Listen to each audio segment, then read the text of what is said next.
Good evening. Good evening, everyone. Good evening. Okay, that sounds much better. Or maybe it's because, we have a lot of empty chairs. Thank you. Good evening again.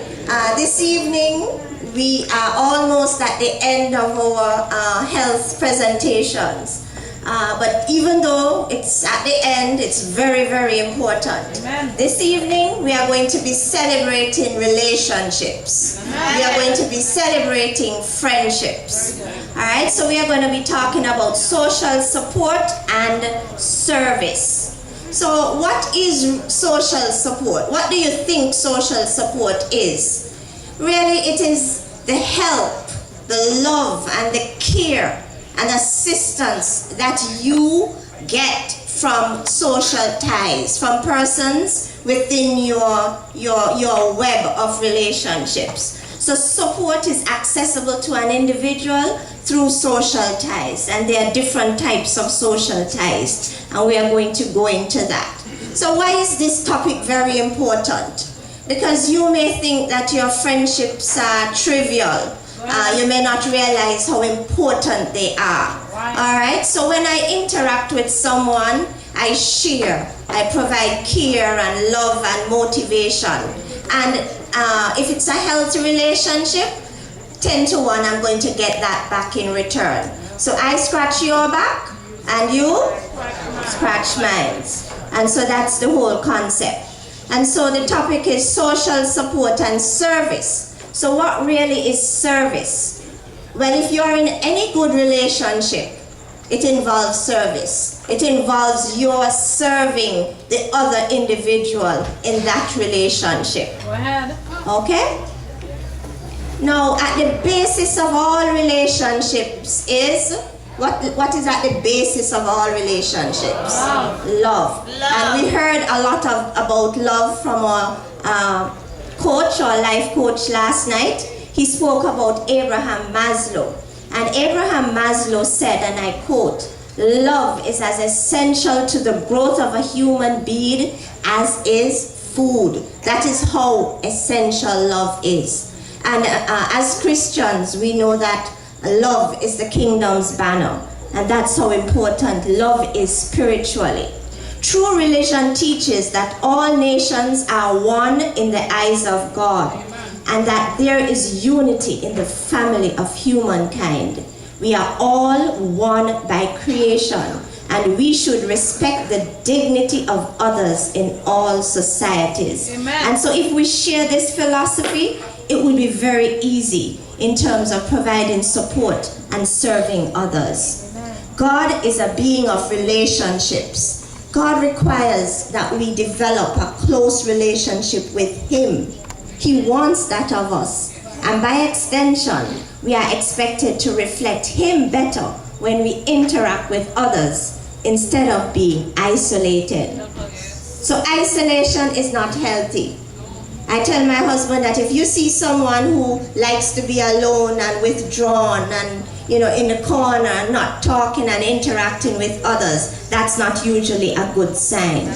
And so as Christians and as brethren, if we see, if we make that observation in the church, we need to make an effort to reach out to that or such individuals. Now, before I go any further in talking about social support and relationships, we are living in the information age. We are living in the computer age. And so we need to pause and discuss the different types of relationships that there are. All right, so let me see those with Facebook accounts. How many friends do you have on Facebook? 50? 4,000 plus. Oh my. 4,000 plus. I thought 4,000. Wow. How do you keep up with 4,000 people? How they keep up with me? How they keep up with you? Oh, okay. Twitter. How many people do you follow on Twitter? Oops. Oh, okay. I'm really old. I am really, really old. All right. So you see, I'm glad I included this slide because there are different types of relationships. So for tonight's presentation, we're going to say there are two major types. There's the virtual friend and there's the real friend. Virtual meaning the friend on Facebook and on Twitter, on Instagram and WhatsApp and YouTube and you name it.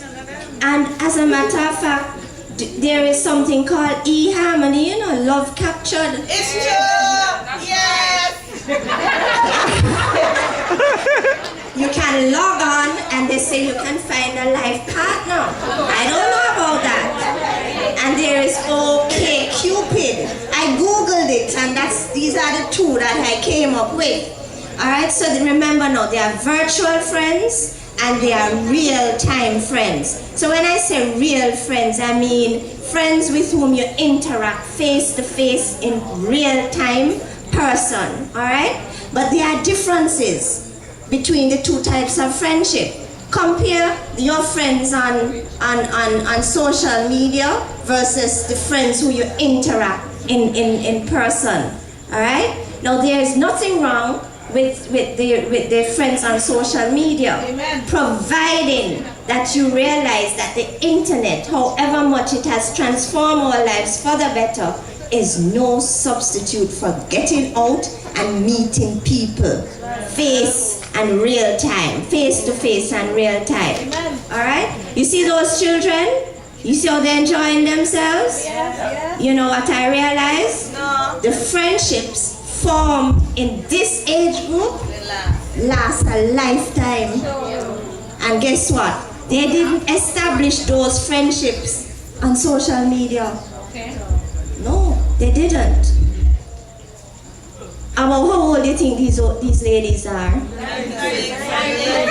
Would you say that they are wise? Or they have had a lot of experience and they can teach us something? Yes. You know what they are saying? Those sites. You know what sites they're talking about?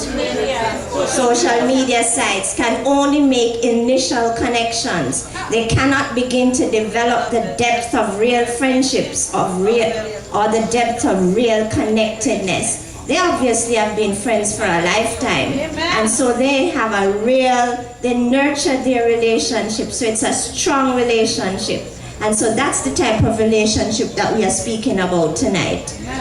So she's on Facebook, logging into her, 400, 500 friends. She may have posted a picture and gotten about 500 likes, and she feels good. It boosts her self-esteem, and that's good. However, as Christians, we need to monitor the variety of relationships that we nurture and the quality of our relationships. Look at this couple. She's exercising. She's feeling a little pain, but her husband is holding her muscle and she's happy. They are connected and they are happy. Virtual friends are no substitute for real-time, real-life friendships. A study was done in India by psychologists, and they found that friendships with real friends, meaning face-to-face, human, real-time friends, are more satisfying than virtual relationships. They found that people are happier and they laugh 50% of the times more when talking and interacting with real-time friends face-to-face. Amen. And there's the emotional touch cannot easily be replaced by chats, comments, posts. When I'm interacting with someone live, I'm looking at their body language, their facial expression. I'm looking at their eyes. What are their eyes saying to me? And that sort of, makes the interaction deeper and more real. And so we need to bear that in mind. If I'm walking down the road and I meet somebody for the first time and I smile, that's going to leave the person with a good feeling. Can you compare that good feeling with the feeling you get when you're sent an emoji like this? Is it the same? Okay. All right, so social support network. This concept really dates back to the 1950s by Barnes and Bott, who developed the concept of social networks. So it's a term, but what does it really mean? It really speaks to the web of friends, or the circle of friends that you have surrounding you. That's what it is really. And so your friends, you have friends in your family. My brothers, my sister, we are very good friends. We are all grown up. We've had serious life experiences. We've had crises.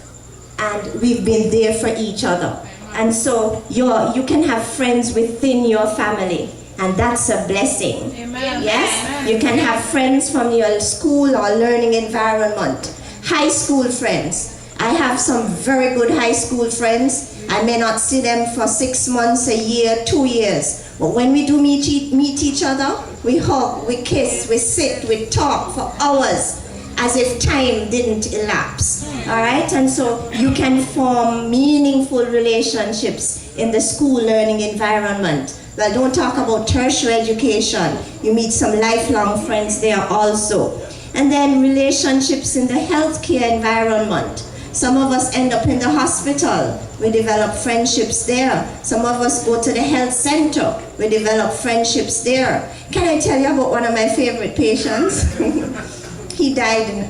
He died. As I said, my practice prior to this involved all older persons. Everybody 60 years and over. And so I remember when I started in this geriatric practice, this gentleman used to come to the doctor. I used to work Tuesdays, Thursdays. So he came, all right. I saw him.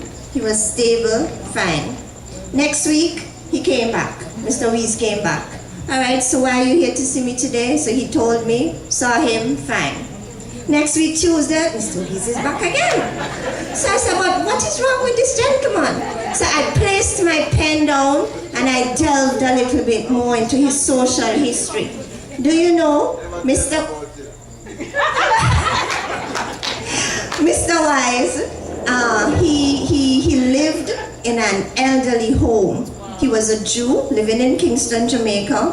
He lived in an elderly home, an old person's home. And so all the residents in the home were older than he was.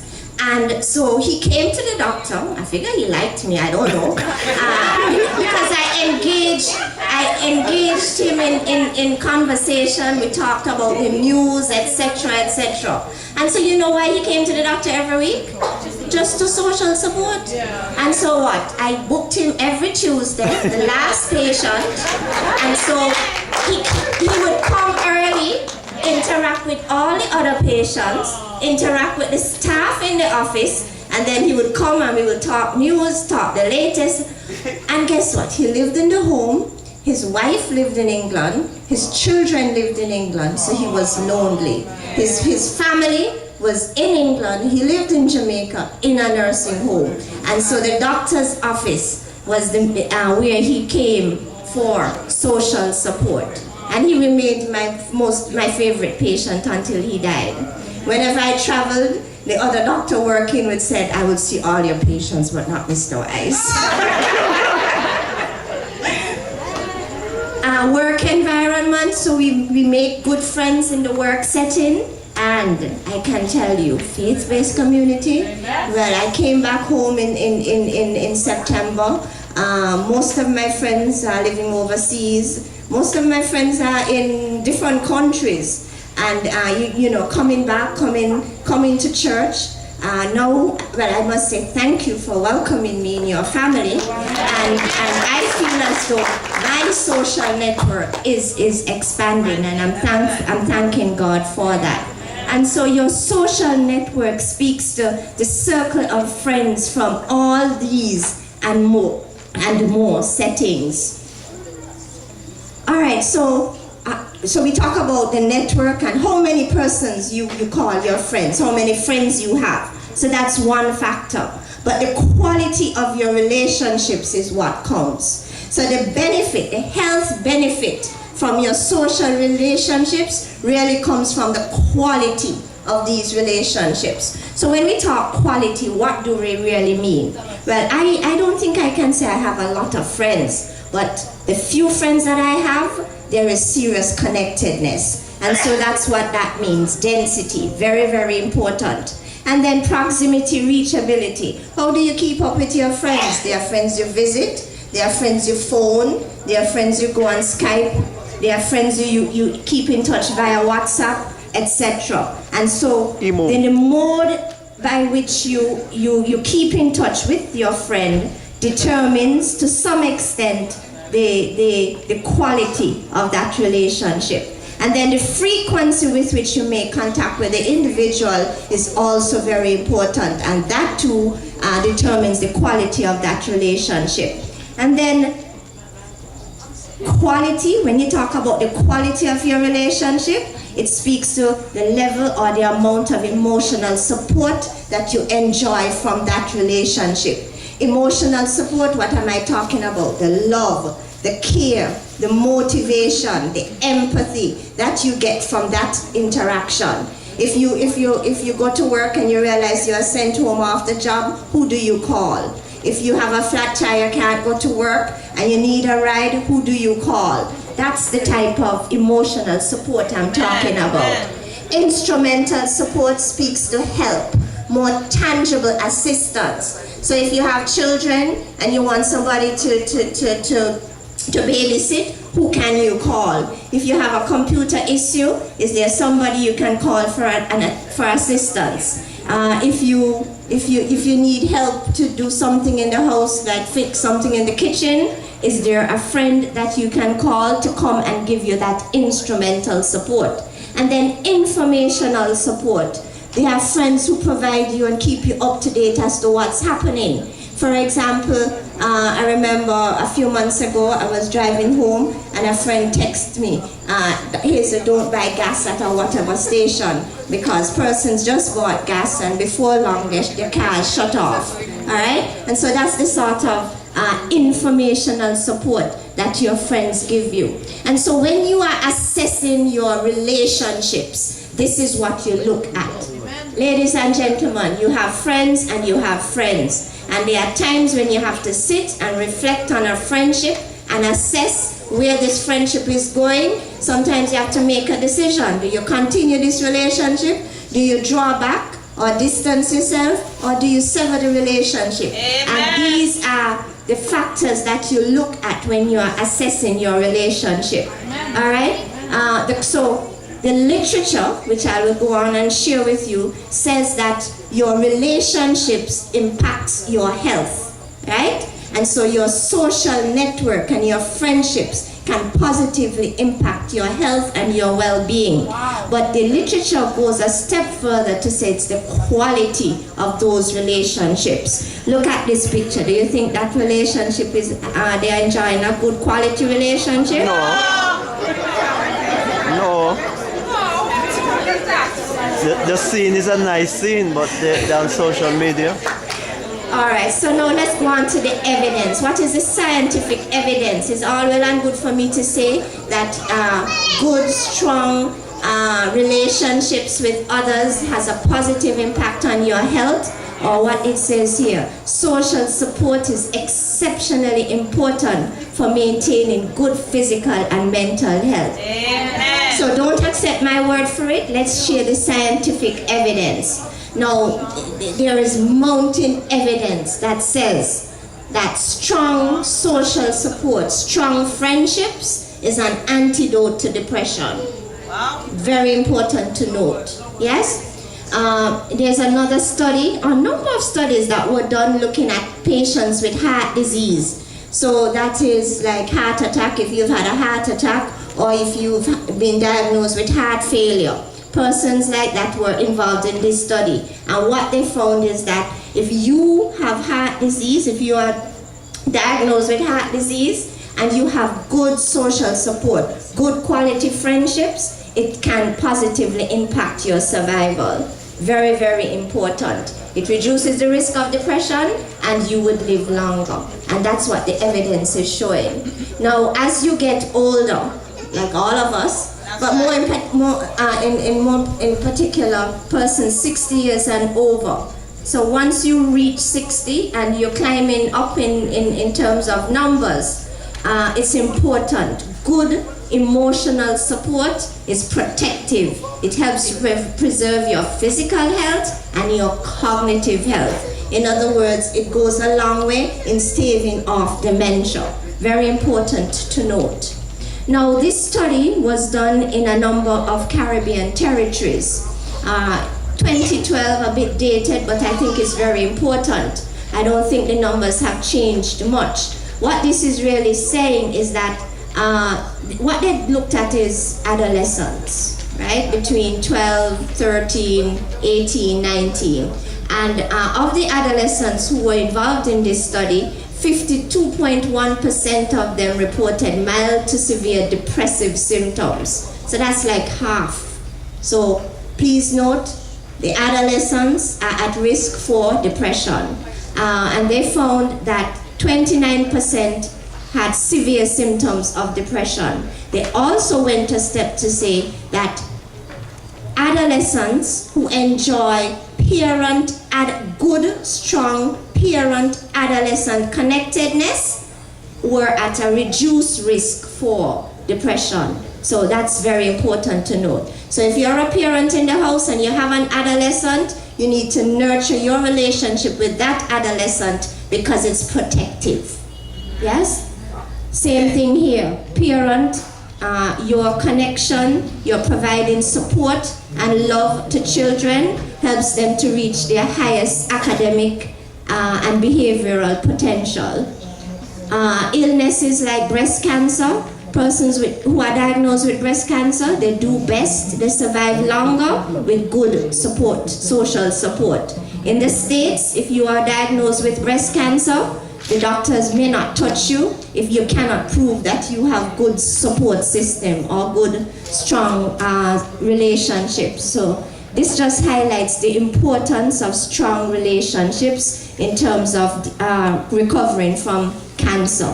Stress, social support is an antidote to stress. We won't go much into that, but this is an important slide. We've learned in the series so far, exercise important. Last night, Dr. Cathy told us how important nutrition is. Last week, she told us about water.